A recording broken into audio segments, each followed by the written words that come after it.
communication and collaboration skills routinely top lists of necessary skills both for students and for being a successful employee in our globally connected world.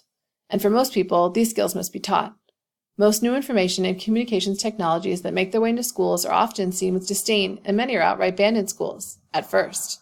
This was true of even radio and television, not just the more recent cell phones, streaming videos, and social media.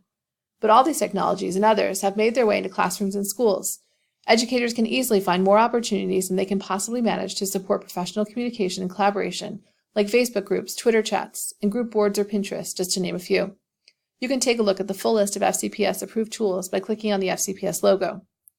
Communicating with new tools can be unique because few were developed specifically for education, and most have prompted the development of their own formal and informal communication protocols. Few teachers want to see students using text speak and using hashtags or emojis in academic discussions. But as new tools become more commonplace, so do their communication protocols. How you work with colleagues and students to strike a reasonable balance. Setting ground rules is a good first step in any communication setting, whether with students, colleagues, parents, or others.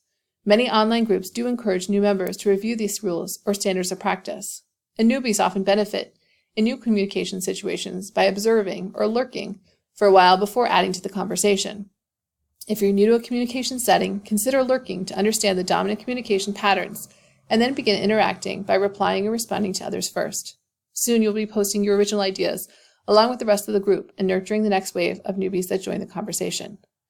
In terms of collaboration, effective PLCs often establish norms and goals, and members to take on different roles as they work together using established protocols and routines. The same could be said for effective student collaborative teams. Whether you have collaborative groups of students or adults, group structures can make the collaboration more successful.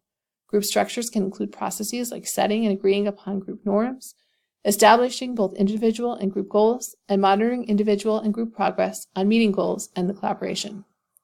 Groups should also know how to get help when the group is struggling, whether they use mediation skills they've been taught or seek help from someone else, like you. Review the resources in the companion document and determine what you can do to meet your goals to facilitate effective communication and collaboration with students and adults. Maybe you want to participate in a new communication opportunity to expand your own professional learning, or maybe you want to review protocols for collaboration that can help support the groups with whom you work.